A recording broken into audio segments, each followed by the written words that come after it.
Machiegni kendo nyako Ramogi jwang'en moro marane pod ikete kar kae chenro ni mano mar men pinyo dhiamo ma kawuono waka osigana kendo mane wachako gache matimore kaunti mano tong' ma kaunti ma Migori kod mano ma Narok mana alwora ma Gwitembe kachiel koda ka Angata Barakoi sigana losno ka kod Jojuma wawinjane. Kada bed ni piny owacho osebiro ka koro keto kenge mar kelo kwe e gwenge mag Gwitembe e kaunti no ma Migori kaachiel kod Angata Barakoi e kaunti no ma Narok ma ywaruok malo osebiro kuom higni malach. Ywaruok ni pod medo kelo midhiero ne oganda modak e tong' kaunti ariyogi. Nitie oganda mosewito ngimagi mag mosedinruok ka mond mathoth bende koro oselal e kinde monj e kinde tong' ma kaunti ariyogi. There have been gunshots, deaths, injuries to our people who are residents of Migori County. Jodak mag Gwitembe modak e tong' kaunti ariyogi pok ong'iyo kwe kuom higni mathoth kendo pod giwago kony.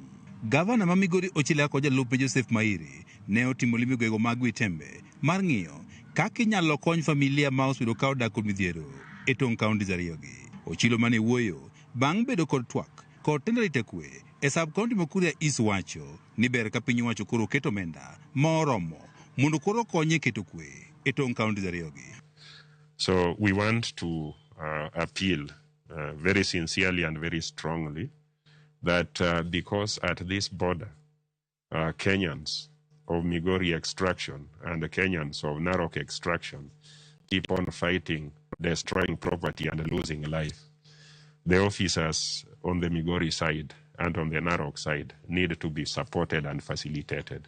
Ochilo wacho ne lipot moyudo ka hukum tend arita kwe yang yo tend arita kwe koro bedo kod pek kata timo kachero nikech gionge kod kata mafuta ma ginyalo tiyo godo e nyamburkogi. This are in difficulty because, as you see, the vehicles that they are supposed to use do not have fuel and are maintained poorly. So again, that is a challenge.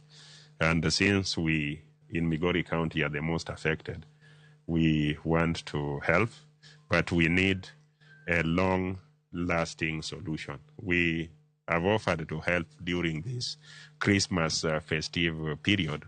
Gavana ma Migori wacho ni tend kaunti ma Migori oikore mar konyo gote sendo bila e gweng' ma monj ma iteno kod weche mag ywaruok mag lo osebedo kuom kinde mathoth mondo koro jiw arita kwe ne jodak e gwego ma Angata Barakoi kaachiel kod Gwitembe e sab kaunti ma Kuria East. We can help put up the structures so that the officers will be right at the border. If something happens, they will be able to respond immediately and deal with it firmly.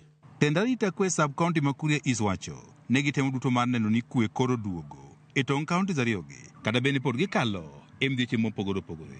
We have been having those challenges he has highlighted, and the security team has been taking a leading role in addressing the challenges as per the mandate.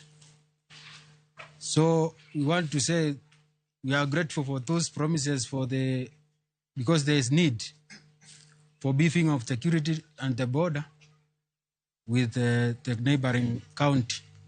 George Juma, Ramogi TV, Migori.